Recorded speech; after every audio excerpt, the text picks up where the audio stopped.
Welcome to the MTR Sports Report. I'm Bill Zeltman, and we are at Bogey's Tavern.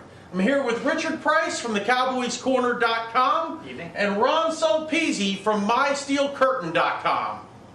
Tonight, we're going to take a look at the NFL playoff picture for this weekend.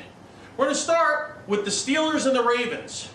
Start with Ron. Ron, what are your thoughts of the game this weekend? Yeah, this is probably the premier matchup of the weekend of all the four games. These teams are probably the most evenly matched in style of play, caliber of player, coaching, and we've seen they're division rivals. We've seen they played each other twice this year. Each team has won on the opponent's turf, and we're going to see something very similar at Saturday night. It's going to be a hard-hitting game. There's going to be probably won by 3 points. Rich, what do you think the biggest surprise will be this weekend? Well, the biggest surprise this weekend will be whether or not Ray Rice can get himself from being a good running back to being a excellent, top-tier running back. This is where running backs, quarterbacks on the Ravens and on the Steelers will make their bones. If Ray Rice comes out and has a 150-yard game, Steelers go home unhappy. Mark my words, Ray Rice will not have a 150-yard game. He'll have 50 yards at best. He's going up against the #1 rushing defense in the NFL. Well, that's true, but with Polamalu missing practice this week, they say he's going to be playing on Saturday. But again, it's a short week coming back. Polamalu injury, if he's out or not up to 100%, that's enough to make a big difference on the defensive side of the ball, and in such a close game that his loss is a big back. Yes. Ron, final thoughts? Yes. They will feel the I'm not going to say the loss of Troy Polamalu, because having Polamalu in the game at 80% is better than having him in the game than not in the game at all. If he plays, he's playing, and he's going to produce. Rich, final thoughts on this game? Well, I'd like to give a quick shout out to my wife's family and friends in Mount Washington section of Pittsburgh who are all jacked up for this weekend's game. Looks like it's going to be a great game. On paper, hey, it's evenly matched as they get, but this is one of those games, physical, mean, rotten, dirt flying everywhere, lots of mud, a little bit of snow thrown in the mix. Should be a lot of fun to watch. Okay, here's the question. It's three. Yeah. Who wins? Give me a score. Okay, I got to tell you, it's a toss-up. Okay, you can go either way on this. I'm going Pittsburgh 13-10. Rich? I think probably even closer than 3 points this time around. I think it's an extra point or something missed. I think it's that close game. I think it's like a 21-20 game, 17-16, something of that nature. Fairly low scoring. The weather's supposed to be pretty cold. It feels torn up. It's gonna be fun to watch, but it's gonna be close. I mean, real close. And who's gonna be victorious? I think the Steelers just have enough to get them over the top. I think the Steelers come out ahead. I think like I said, maybe a 1-pointer on this one. Okay, so there you have it. We have 2 for the Steelers. Okay, guys, let's move to the Jets-Pats game. How are you guys thinking about the Jets this week? Do the Jets have a shot to go into New England and beat this team? What are the keys for upsetting them? Ron? I have no thought. Okay, as Ron's only just waiting to see who's going to play the Steelers. Rich, what are you thinking? This is a tough game. 2 divisional teams playing each other again, similar to the Steelers-Ravens. Thing I look for in this game for the Jets, New York is familiar with the letters LT. Meant one thing for a long time. Now it's going to mean something very different. I think LaDainian Tomlinson comes out. If he has a solid game, Jets can keep control of the ball, take a little pressure off of Mark Sanchez. They can keep it close. They got to keep Brady off the field if they're going to have any chance in this game. We all know Belichick, he's got the videos of their plays, so we all know that the Jets are going to probably be a little handicapped. But I think the coach will have something up his sleeve, maybe something gadgety, a little bit different, but we'll wait to see. But I think the key to the game for the Jets is LaDainian Tomlinson. Wide receiver Centennial Holmes, former Steeler. Yes. Also like to see what kind of game he can have. He's had some good games, but he's had some games he's kind of taken off, not produced as much as he maybe needed. That's probably the keys for the Jets this weekend. Anything to add, Ron? Yeah, now, the Patriots are probably the hottest team in the NFL right now. This is going to be another quality game, and not quite as exciting as the Steelers-Ravens, but this is going to be probably the number 2 ranked game of the weekend. You're going to see, you got Tom Brady, who's as solid as they come, and he's going to produce as he does over and over again. They've got the coaching staff, they've got the personnel to pull this one out. The defense, they're a younger defense now, but they're producing. They've gotten rid of some of their marquee players, whether it's retired or traded, but they're still a solid defense. That's going to be the key to this game, is how does the defense stand up against the Jets' offense. The offense for the Patriots, we know, is going to produce. On the Jets side, yeah, it's going to come down to what their offense can do. You've got Mark Sanchez. I don't know how that shoulder is going to hold up. Apparently, he did well last week, but it may be a factor. I don't know for certain. You got LaDainian Tomlinson. He's a marquee runner in the league. What can the Patriots defense do against that? The other thing is Santonio Holmes. He's probably going to be the X factor of this game. The Steelers, yes, he's a former Steeler. They let him go for character issues, not performance issues. This is a guy that can break the game wide open. He's got the speed, he's got the hands, he can do it. Now, he didn't have the year that the Jets probably expected him to do. I think he was under 1,000 yards, maybe 700 or so yards.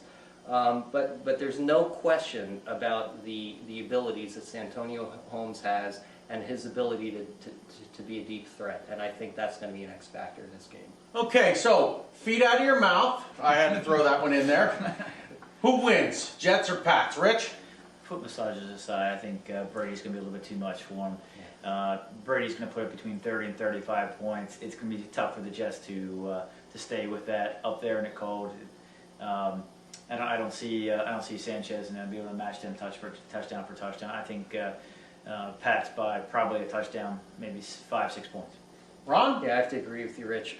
You're in Foxborough. The Patriots, they're hot. Tom Brady doesn't lose. I'm looking at probably a larger spread than you, Rich. You're within 5 or 6 points. I'm probably looking at about a 2-touchdown game. Oof. All right, let's move on. Talk about the Packers in Atlanta. Is Aaron Rodgers for real? Was his victory against the Eagles something that was just a fluke? Or is this guy now one of the NFL's elite? Is this guy ready to take the Green Bay Packers to win a Super Bowl? Rich? Aaron Rodgers is definitely one of the top quarterbacks in the NFL. He's now shown it. He brought his team back from a midseason skid, went into Philadelphia, pretty much controlled the game from start to finish. Definitely outclassed the Eagles' Michael Vick on the field. You definitely see there was a definite separation on how the quarterbacks performed. Is he an elite quarterback? The answer is still out there. If he can go into Atlanta and he can beat a very tough Atlanta Falcons team with a very good defense. I think they've only had 2 losses in the last 18 games at home.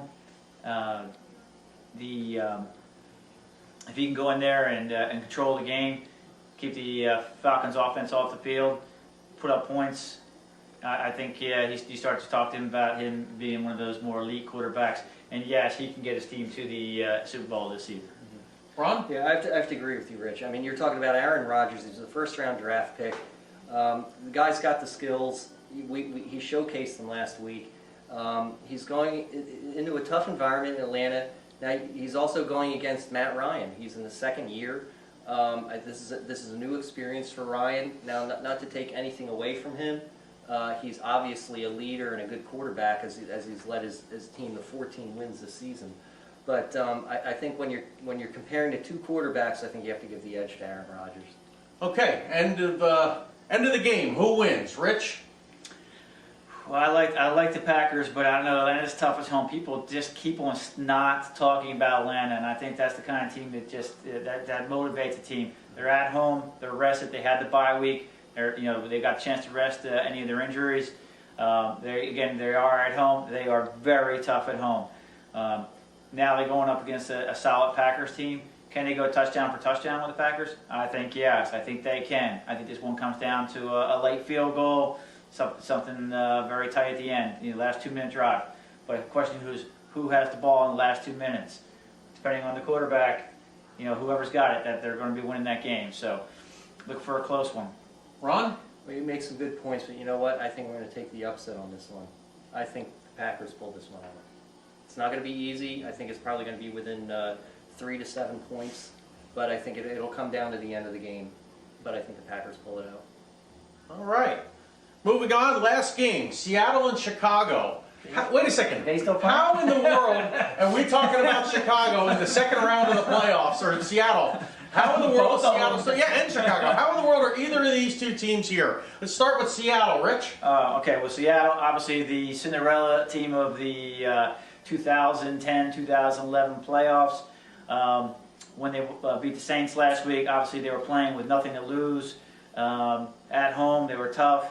They jacked up. They played loose. They had no expectations that they would even come close to the Saints. They went in there. They did what they had to do. They were physical.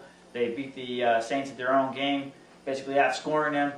Question is, can Matt Hasselbeck have a second career game like he did this past week? 4 touchdowns, was basically playing out of his mind.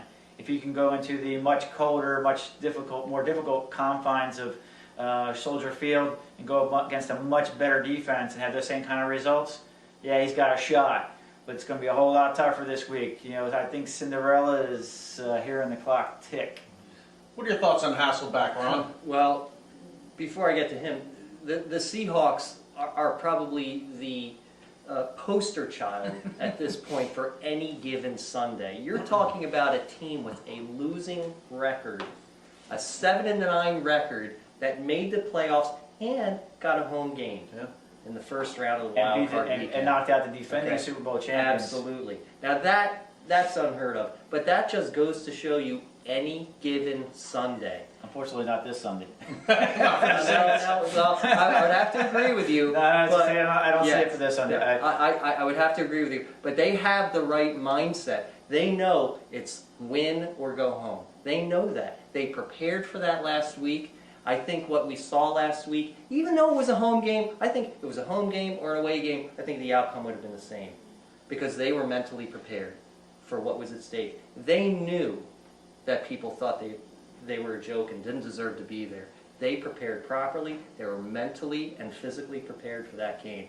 Now, going into Chicago, it's a little bit of a different story. They may have the right makeup, the right composition, but I think it's a little bit of a more of a hostile environment.